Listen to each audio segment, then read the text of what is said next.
welcome back to the Braw Tech Podcast. My name is Amy Kelly and I'm very happy to be joined by Lynne Darcey Quigley, CEO and founder of Know It. Before we jump into today's episode, we have a special message from our sponsor.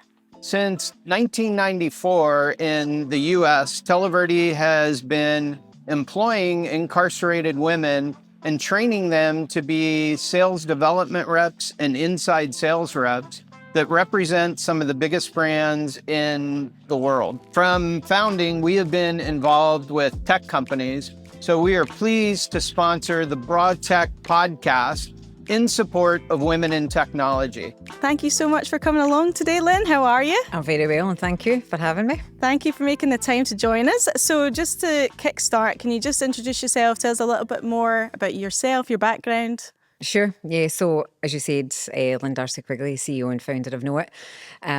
We're a sort of a tech company. We get people paid. That's what our platform does. We're a SaaS platform. We're global. My background personally is in commercial debt recovery and litigation. Been doing it for 33 years. I know I don't like that, but that's okay. You don't need to say that. So yeah, 33 years been in commercial recovery. I suppose the mission for us was always to get people paid. You know, we're in that business where if our clients don't get paid, you know, the economy stops.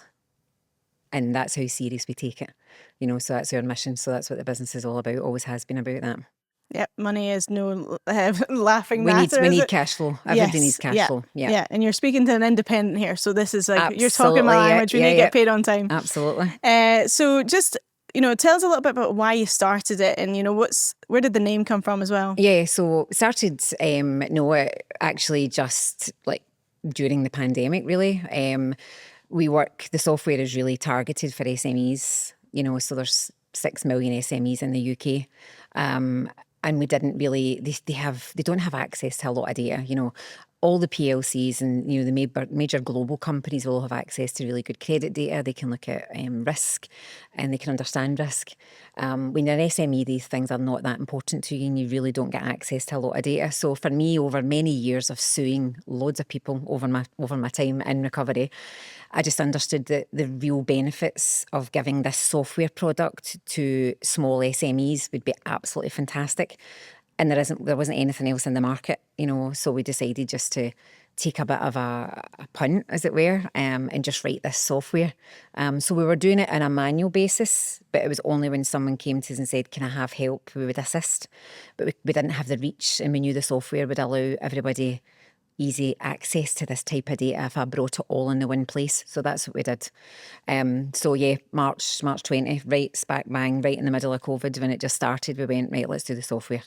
So we started and we just built it out from there. And yeah, that's probably it. We did take our time building it because we wanted it to be an end-to-end product, so we made it really full. And yeah, we took all our experiences, you know, my experiences, how I would behave if I was a credit manager or a credit controller using this product. And, you know, we tried to do, you know, make it as real as we possibly could. And it wasn't just about the tech, because I'm not a techie person. So it was actually about using the software to get what you need, rather than the software running you and you still use it and you don't really get a conclusion, which happens in a lot of software. You know, you get so much of the journey and then you have to figure out the rest of it. I didn't want to do that. So yeah, that's the software. And, you know, when we started it and why was really just to benefit the SME. I felt that market is truly neglected. But makes up 6 million of us in the UK. You know, it is who we are. Without those businesses, we don't thrive. You know, so and the name Know It, where does that come from? Well, this is an interesting one. So most of the people that you speak to, certainly when you're in litigation with them, or you're petitioning, or you're doing something in terms of trying to get them paid, they go, I didn't know that. I didn't know that, and I didn't know you could do that. And see, if I had only known, I wouldn't have done that, or I wouldn't have signed a contract, or I wouldn't have supplied the goods. There's always deep regret because they didn't have the data.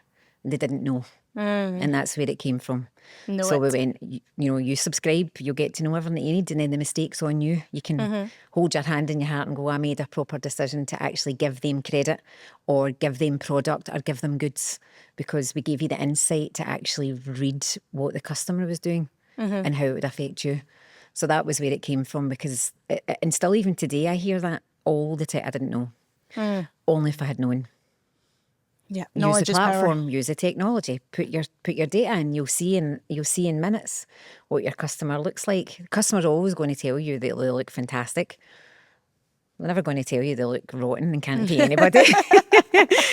So Yeah, that exactly. was, that was a big thing for us. So, and the software does that perfectly. Yeah, and the cash flow side of things and everything, just knowing where your money's coming, when it's coming, is just so I think so it's important. it's just the customer data and what is the customer doing. So if your customer loses money, then you'll know about it. But what if your customer's customer loses money? You're third in the party. You're still providing service, you're still providing product. You don't see the loss. You do if you use our software. You see it coming. You can I love decide, you that. can make decisions. And I think the SME was completely they were in the dark. Completely in the dark, making decisions, sometimes catastrophic decisions for their team, their staff, making really big decisions on not having a lot of data. And I don't think it's 2025, there's no need for that. There is no need for it. So so I mean, it's easy saying it when you know how, but when you don't know how, that's... But know it to know it. Absolutely. You said it. Shameful plug. Yeah, we need to plug it. So, you said earlier you're not techie, and I think we've chatted about this separately as some of the big challenges you might have faced with that. But let's just talk about your experience, as a founder. What have those biggest challenges been? Yeah, I think for us, it wasn't a business challenge for me ever. The sales and the marketing and the business strategy and the setup and the commercial planning and all of that stuff. I'm not saying it's really easy, but I've been doing that a long time. I have another business that's been running 18 years. So fundamentally, I would never have issues with them. And if I did, I would just go to my team. Yeah. And I would go around and see who I can get to support me. It would never really be an issue. The tech side, I suppose it was a bit of blind ignorance for me. I thought, it's only a bit of code. I'll be fine. I'll get somebody to do that for me. But that's my risk appetite. That's where I sit in terms of risk. So that was the big thing for me. The risk was, I'll just get somebody to do it, do the tech side. If I had to rewind back, I'd probably have a co-founder who was completely embedded in the tech. Yeah. And I could have all the ideas and the ambition and the strategy and the commercial goals and the marketing, and I could do all of that. Just you deliver the product, and that's what I should have done. That's probably my biggest regret. I think it took me longer because I didn't have that. Right. Maybe I would have been steered differently, or I would have done it faster or quicker, or maybe not done it to the capacity that I did. Because I'm an all or nothing, and I put everything in the platform. I maybe I didn't have to do that. Yeah. So I think if I had a tech founder, that would be. I'm okay sharing. I'm good. I'm a good delegator. I'm a good sharer. I don't have like that. That's my ball. Don't have that. That's not my personality. So I think if I had a tech founder with me to own that part. I think so. Yeah. And when we're talking about the challenge, of just that part of admitting it, it's almost that looking back and thinking, like the tech side of things, but it moves fast, isn't it? You kind of just like, you had the idea, you wanted to bring it to life. Absolutely. So you kind of want to jump in full steam ahead. I don't think I realised it right away anyway. Yeah. I was probably in it for a good while before I went, do you know what? Yeah. I definitely don't have that skill. But finding those brilliant tech founders obviously is just pure gold, because then they can really just own that and make sure that the product is just being built and I think the way just that you because it envision wasn't my world as well, it's like you can't, if it's not your world, it's very difficult to find somebody that you can match with as well. Yeah. Should be matchmaking services for founders. Oh, there you find go. another Maybe you've co-founder. just given away the business I have. idea. There you go, another one. No, thank you. And I just wanted to ask you as well, when we're talking before about the global aspect of it, because it's not necessarily just a UK problem of trying to get paid on time. No. We're talking like this is very relevant across the entire world. So what is that global growth been like for you? How are you approaching it? What's been hard about it, great about it? Yeah. So I think the global growth for us was we always wanted to do it through a partner, because it's so difficult for a founder in a small business to fund that, that type of growth. So getting a partner in terms of somebody that would completely benefit from the product and we could give it to their customers. So we would really just white label and do the tech, and that's what we've done. So we signed the contract about a week and a half ago, and it was 1,206 days. Not that I'm counting, but that's how long I worked in the deal for. Wow. Correct. That is a long time. I know. And I had a large bottle of champagne when the contract got signed. Good. But by then I was done. I'm like, no, nothing more in me. So that was an idea for us that, I did go out to Australia and New Zealand, and I was in the Valley, and I spent time in San Fran and all of that. And it was all very, very great. But I wasn't of an age where I could be seduced by that. Because I'm heading towards my 50s. So I'm like, I've been in business for, almost 20 years. So I understand that, it might be shiny, but it's not really that shiny, And I always thought, I can't do this on my own. Just can't do it on my own. We really just need a global partner. So I went out and tried to get one, and we got one. But dealing with a global partner is so difficult.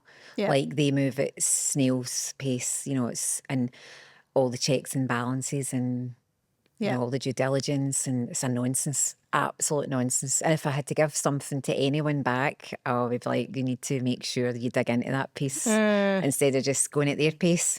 Yeah.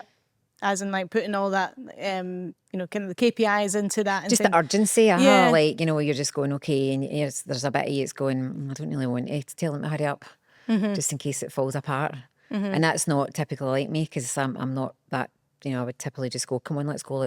But it's very, very difficult when you don't have that power. So the global growth for us, yes, spot on. I think the plan is executed now.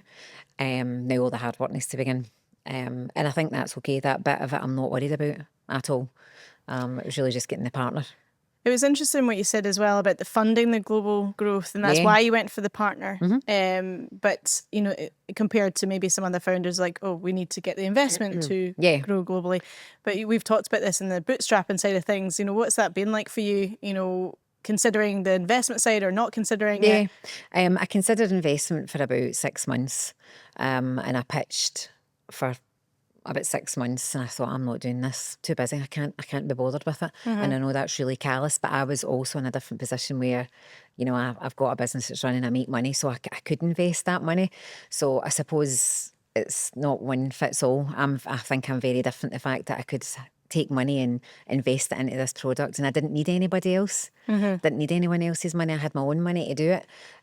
Right or wrongly, should have spent someone else's money, because there's a hell of a lot of people out there do that. Spend all the investment money, and I don't know, it just wasn't for me.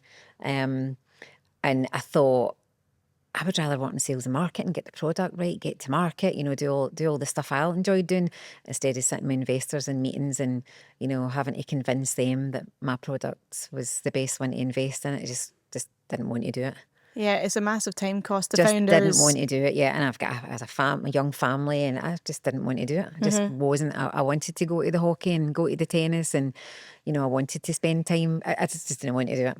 I had no appetite for it, despite all the offers and all of the come to the Valley, do a Delaware flip, we'll give you this, that, and the next thing we like if you fail 20 times. I mean, all of it had the full party line. I wasn't. I had everything thrown at me. I just And that's like, that takes a lot of guts to say, nah, I'm just like, not interested. Stupidity.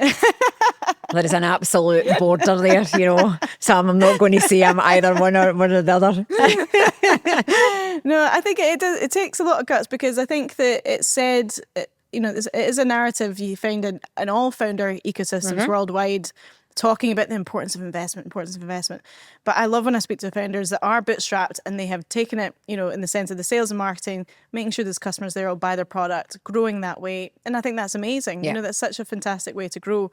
And it's a great reminder to all founders, you do not have to go down the investment route. You can look at other and I think ways to do it. I suppose a lot of the investment as well, and a lot of people I've spoken to over the time of doing it, a lot of them don't necessarily need the investment from the money, but they also need the investment from the support. From the board, expertise. This by the boardroom that you get, and all the, and I didn't get that, and that might also not have been good for us as well. So you've got to take the risk. Well. You've got to roll the dice and see if it's for you or not. But investment is a complete time thief.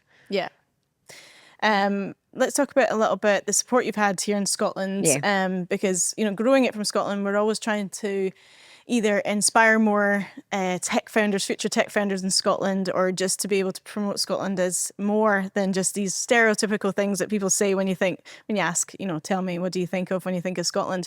When really, actually, we have this incredible tech scene here. We've got loads of amazing founders like yourself. There's fantastic products being built. But has there been any support here that you've leveraged, or any sort of the ecosystem players that you've went to, or anyone you want to recommend? Yeah, I think spent quite a lot of time in the early days with FinTech Scotland, from the guys there. Obviously, Nicola and her team there, she's FCA. We've got probably a lot of commonalities because the industry that we're in fact, the money and invoice finance and creditors and all that kind of stuff. So, they were great with us, and still to this day, they're always sending initiatives. Do you want to do that? Do you want to do this? And, and they wanted me to speak at loads of events and stuff like that and just give that piece back. And, I'll do it, absolutely, all the time. And they were really good, with us in terms of, can we help you with any little loans, any funding, any this, any that you can just get your hands on? Is there any staff? Is there any initiatives you want to do? So they were really, really good with us. I probably think that's, the early days we done Accelerate Her with the Accelerator, and we were one of their winners through the Barclays Eagle Lab back in 2021. So we won then, and then we went on to do the Edge. Yep, Scottish as well. Edge. So we won Scottish Edge too. We got one of their biggest funds that year. So we done that and we won.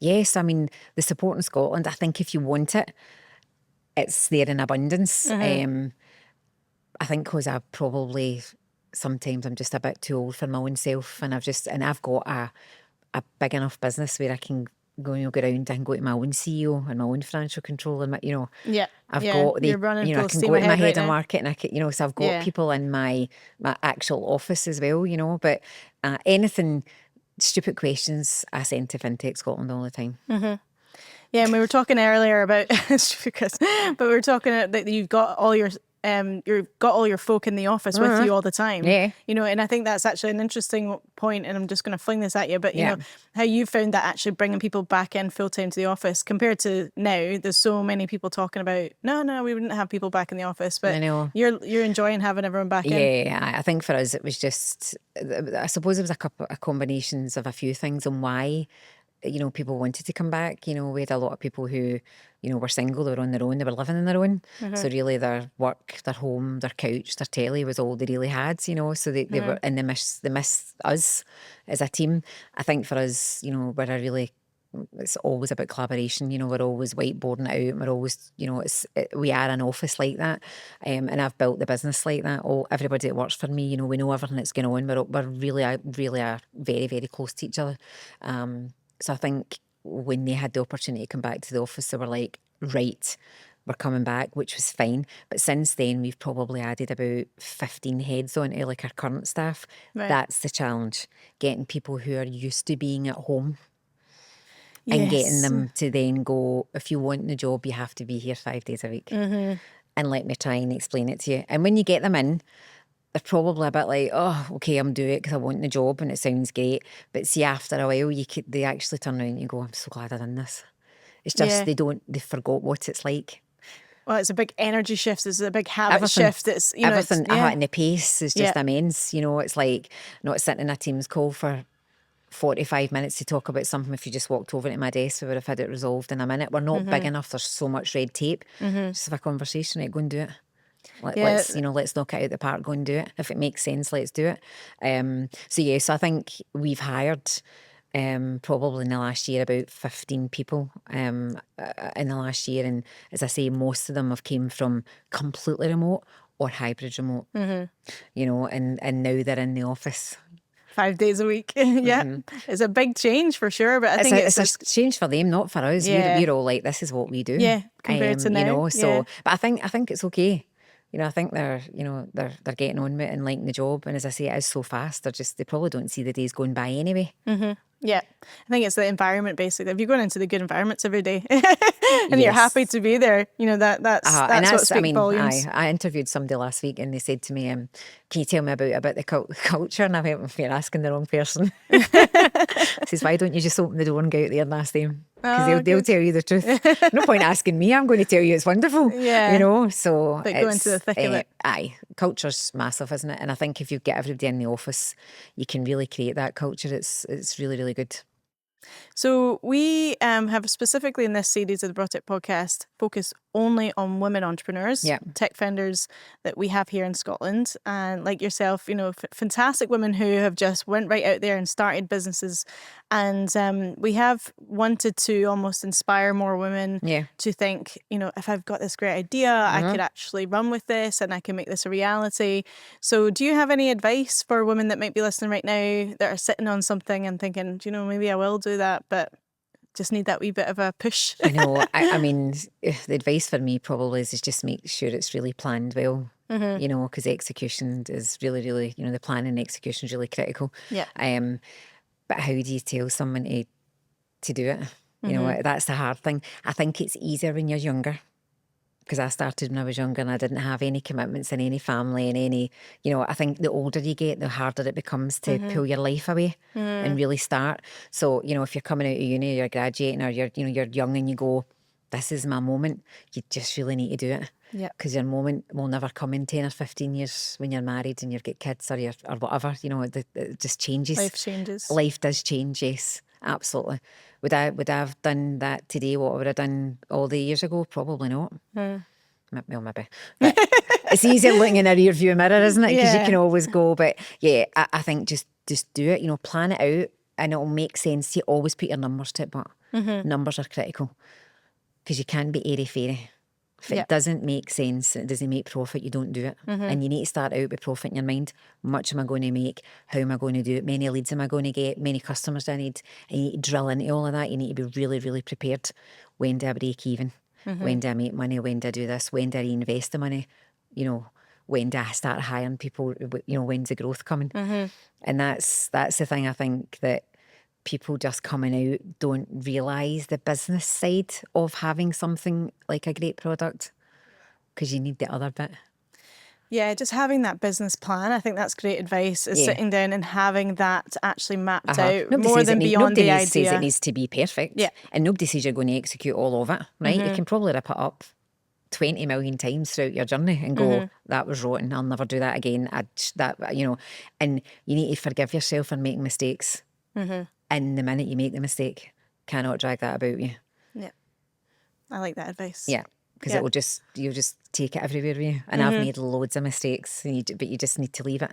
And they're costly. You just need to leave them behind and just move on, because that's it. And I think when you're new, you know, you will make mistakes and it'll hurt you, but you just need to keep going. Yeah, it's like building that resilience. Yeah. Oh, like you need to be like Teflon, is that what they say? Is that the best word to describe it? Teflon, steel, I don't know.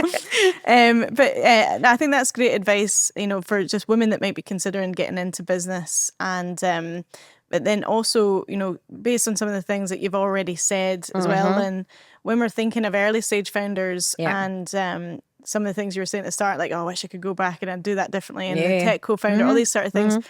Let's just reiterate that a little for a wee second, is just that advice that you have for early stage founders, like what you wish you'd known back in the day at the very beginning, that you could impart that wisdom on them. Yeah, I think, so, I mean, the co-founders, obviously, you know, that would be on my wish list if I had to do it again.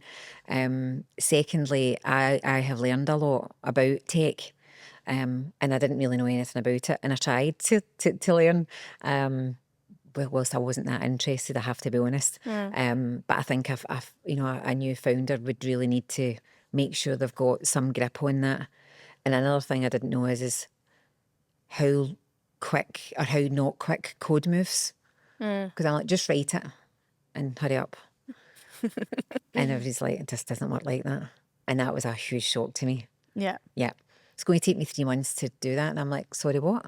You know, all these story points and, I mean, I was like, what? That was like a total. I remember one guy came to me one day and he gave me a book. I can't even remember the name of the book, but it was like, you read that, and I'm going, I don't have time to read a book. Right? Is it an audio?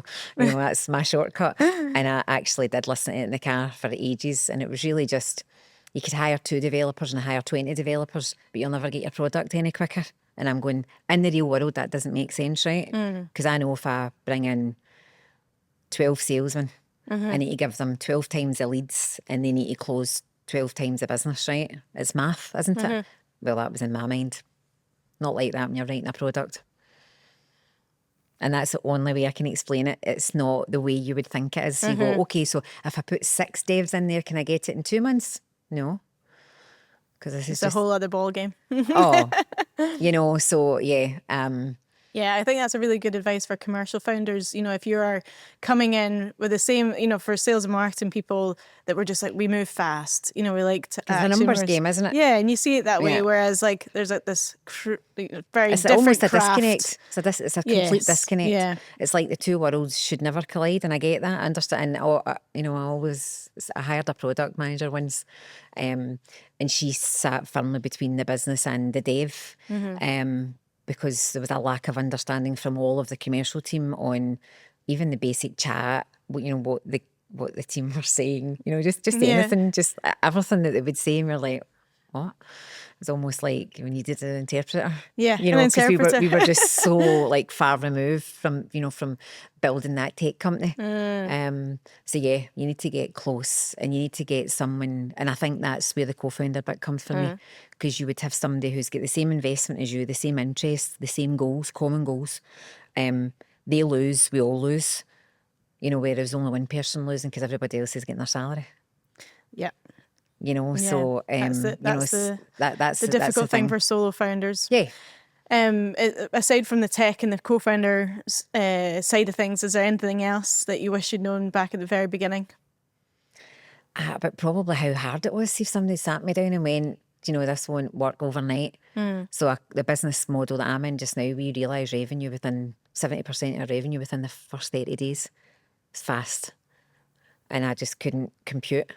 So if somebody had actually sat me down and went, right, you're going to have to build this product and these are all the things you're going to have to do, and you're going to have to subscribe to all of these products, and you're going to have to spend all this money here, and you're going to have to do all of this and that, and I would have been like, oh.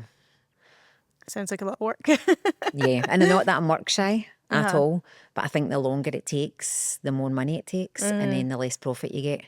So, and I think, having worked and having still worked today in an environment where you realise your revenue really quickly from your effort. I can go lead to sale to revenue in 3 hours sometimes, right? So, it's super quick. That wasn't happening. Wow. Still doesn't happen.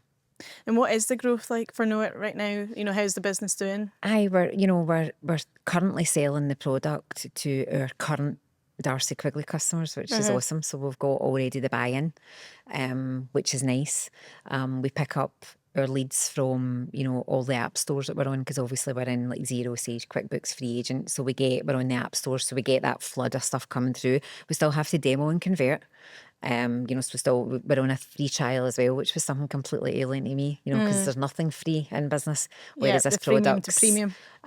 So this product's sitting there and everybody gets to do all the lovely stuff for 30 days for free. And I'm like, really? Can we not just make that 7 days? But obviously it's the adoption and all of that. So that's so we get, businesses coming through. We probably onboard, maybe 70, 80 customers a month alone from the Darcey Quigley, just coming in that revenue. And then we have all the tech revenue coming through, so people just coming through the app store, or finding us online, or just googling for credit control software, so we plug them in immediately there. We do lots of project work where we use the software to actually for our own gain. So it's not a customer, so we're actually using it and saying, if we flush all the data through, we can give the client these results and stuff like that. So we're harvesting data a little bit now as well, because the stuff's so good, in terms of the intent with the data, and it works for us. So we've got that type of customer too, and then obviously with the global customer that we've just signed, they own probably, or do business probably with about 80% of the SME market. So really, we will just go through that vehicle now. So our traditional way of doing business will change. So, Lynne, it'd be really awesome to just find out a little bit more about what is it that drives you as a founder? I think always, there's a personal drive, isn't there? And then there's, a business drive. So a personal drive for me is just really just to try and be the best version of myself every day, and by doing that, the consequences are that my clients get paid. Mm-hmm. And that really is, that's what it is. Because I always wanted to get people paid. Mm-hmm. That was a big thing for me is, why should we do all the hard work and our clients do all this hard work and then they don't get paid? It's not fair. It's not right. There's a real injustice. If I didn't do it, I'd do today, I'd probably be a lawyer or something fighting for injustice. I'm that type of, there's a very right or a wrong with me. There's not in the middle. So, I always never ever liked that people not getting paid. Mm-hmm. So for me, that's a drive, getting up, getting into the office, getting all the staff ready, what are we doing, blah, blah, blah. And then the personal side is just providing for my family. Mm-hmm. End of story. It's as simple as that for me. Making sure we get up in the morning, we can get stuff that we want, we can live a really nice life. And I've took all the risks. I took all the risks when I was younger. My husband and I both gave up our jobs. We founded Darcy Quigley together. We shared sandwiches. We done all of that, right? We had that together. When we first started, we had mortgages, we had cars, and we're going, we need to make this work. We need to make this work. We need to make enough money to pay the bills, and then you make enough money to live a life, and it just gets. So I'm not saying material things are important, but they are, because they do have their place. But yeah, just personally, just making sure that I can provide for my family and for my staff. See, getting up and see when my staff come in, they've got a new car, or they've just bought a new house or something. I can't tell you how excited I am for them. Yeah, it's great. Bought a new car. I'm like, right, come and show me. What have you got? What did you do? I'm going to move house. I'm going to buy my first flat. We celebrate that in our, we do a, the town hall thing that everybody, we call it the town hall, right? We do the town hall every month. And we have the personal town hall where, somebody just bought a new flat and, first time buyer, brilliant, and I know I supported them doing that. Mm-hmm. Because they're in my business, and as long as I'm the best version of me, I know I can provide for them. So that's my motivation. I love hearing that, Lynne, because it's I think that sometimes too many people think of the founder experience as I'm just driving for this huge exit. They're selfish. I don't get want out exit and sell my business. So I think it's refreshing just to hear you say that. I think if you think about exit, and I found this very, very early on in my tech journey, is lots of people wanted to speak to me about exit. I'm like, I've not even started yet. Don't take my headspace to exiting. I'm not there yet. When I'm ready, I'll do it myself. Mm-hmm. But don't speak to me about that, because I'm not. It's just not a thing for me. Yeah. I think that's driven by investors and investment. Yeah. Because that's the behaviour. Because they want in and they want a buck, don't they? And they want out. Whereas I'm like, that wasn't my path. Mm-hmm. I wanted to be in to retire. Mm-hmm. Not like normal, but I know that's not normal in tech, because it is fast and what's it's in normal? and out. Do you know what I mean? That's not my normal. And this is the thing, we're trying to showcase so many different experiences to really get the full take, so that no one thinks there is a normal way to do something. You have to feel confident that you've got this great idea, you're working hard, mm-hmm. but you don't have to be thinking a certain type of way as a founder. You don't have to be thinking of getting investment. You don't have to be thinking of exiting. You don't. You can if you want, but you don't have to do anything like that. You can actually listen. See, when you're self-employed or when you're out on your own, your decisions count, mm-hmm. and you make your own decisions, and that's the beauty about. Other than that, what you taking the risk for? Yeah. If somebody else is making your choices for you, so the risk has got to be, I've got a choice, mm-hmm. and you can do whatever you want or who you want to be. And I'm very much like that. That's what, and anybody who's starting out, they should really think about that. Who do mm-hmm. they want to be, and not be swayed by the culture of tech. Mm-hmm. What's the exit? What's that? No, but wait a minute. I haven't even launched my product yet. I want to know when I want to exit. And that must be a state of mind for founders mm-hmm. as well. Have that always thinking like that. Mm-hmm. When do I leave? When do I exit? When do I sell? How much do I sell? How much am I going to make? Whereas when you look at the data, it's actually when they exit, a lot of these founders are depressed because they finish, they sell their business, they walk away from it, and then they go, now what? So there's that example as well. So yeah, it's not always the best thing to be running full steam ahead. Whatever's for you is for you. Yes. And I think for you won't go by you. Absolutely. As they say. Yeah. We say that in Scotland. Yeah. I do want to ask you, you said earlier, like, I get up, I do this, I do that. Is there anything like, people talk about routines and daily things and kind of like, I get up and a journal and all these things that people just really live and die by as this founder way, or just to be an entrepreneur or to be successful. Have you got anything that you do every day or any routines that you stick to be successful? No. I know. I'm chuffed that I got up in the morning. I can get my kids to the bus for 7:30 in the morning with their hockey bags and their sticks and all that. I've achieved something. If I achieve that every day, that's great for me. And then the next achievement is when I get to work and I start my day. So, no. Yeah. I probably say my routine is built in my business day, 9 to 5. And then the rest is carnage. Because that's just life. That is just life. You go to the supermarket, you go to the shops, you get new hockey boots, you go to the tennis. I'm an Uber. That's what I do when I leave work at night. I just run about running for taxis, and that's my life. And that's what I do, and that's what I do at the weekends. So, no, I don't have any rituals or anything. Yeah, and I think that it's good to share that again. Like, and that's the big thing of being a female founder as well. I think it's very different from being a male founder. Yeah, let's just talk about that for a second. What is, we haven't, even though we want to showcase all these amazing women, we haven't necessarily been overly talking about being a woman. But is there anything from your perspective of what you think that comes with? Yeah, well, that running your family. Yeah. Because I've got another job. As well, and I've got a mother, so I've got an elderly mother as well, so I'm her daughter, and I've got lots of jobs, lots of hats, so I'm not just a founder. I've got to do all these things and got to do them really well, and I've got to be at a time and a place, and I don't think, a lot of the male founders I've been around, it's not really about that for them. I'm sure there'll be some that are really like that, but a female job is different, I think, very, very different. But I'm not the one for burning your bra or anything, all this women lib stuff. You get what you get and you need to go out and take it. Go out and take it. That's it. So it doesn't matter whether you're a man or a woman, you're entitled to it just the same. So I'm not that type. That doesn't, and I've got hundreds of men in my business and females. It doesn't matter. If you get the right skill, it makes no difference who you are. But I get that it's, women can, especially young women, they can feel quite intimidated, and there is a lot of, especially when I was younger, a lot of very, very male-dominated. I'm in a very male-dominated industry. There's not very many. Industry, for sure. Well, even in commercial recovery is, solely what our platform does. Not many females in our, in recovery and litigation and insolvency, and stuff like that. There's just not. Have you noticed anything about when you're working with men in that industry? Like, do you see different types of men that are, kind of creating that channel for you, making that path for you compared to ones that are not? Some people who are brilliant and you think, do you know what? And most of them have all got daughters. That's the funny thing about it. See, when you get down, they go, oh, I need to make sure my daughters get this path. And, and it's quite funny because they maybe feel different about it. Yeah. But listen, it's in all walks of life. You'll have females that will stand in your way as well. Yep. And I've that's had plenty of that in my life. So it doesn't matter. You just need to just go through it. So I'm definitely not, I'm not a, pro-female in business and all that. It is what it is. You want it, you go and get it. You just need to work as hard.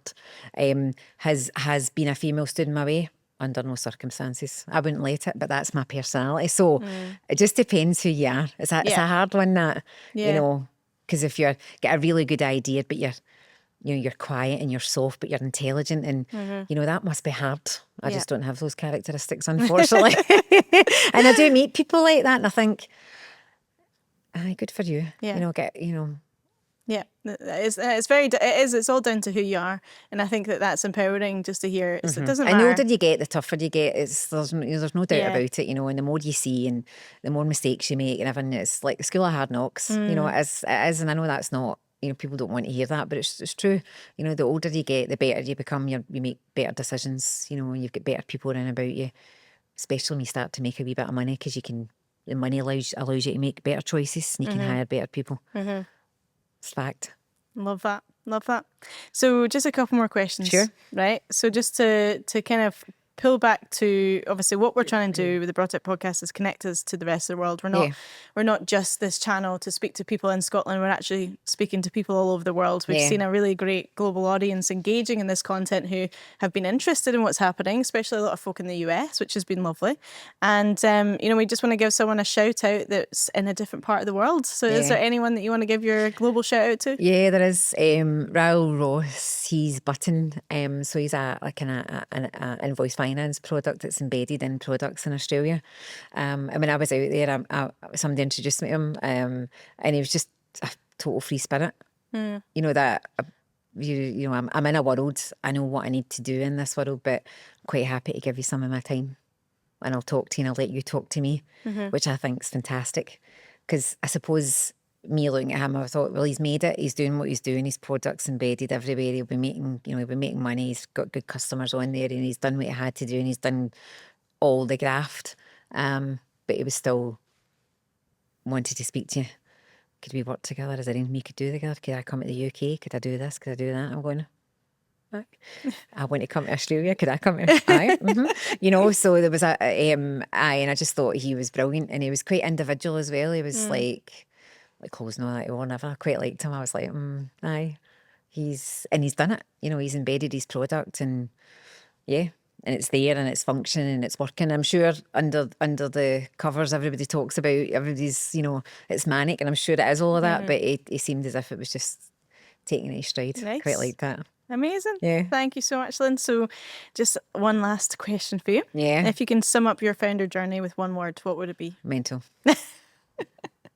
Mental. I think that says it all. It does. Good, bad, a good mental, a bad mental, but absolutely mental. Every day is mental. Yeah. You're just like, there's no other sophisticated way to say how a founder's journey is. Some days it's awesome, some days it's not so awesome. That's it. But yeah, it's mental. Day-to-day mental. Well, thank you so much for coming on the Braw Tech Podcast, Lynne. It's been a total joy having you here. We really, really appreciate your time. Thank you so much. You're so welcome. Thanks for having me. Thank you. And thank you to everyone who has been watching or listening. We really appreciate it. We'd be super grateful if you can share it, follow us, subscribe to the YouTube, all that great stuff. And we'll see you again on another episode in the future. Thank you so much, everyone. Bye.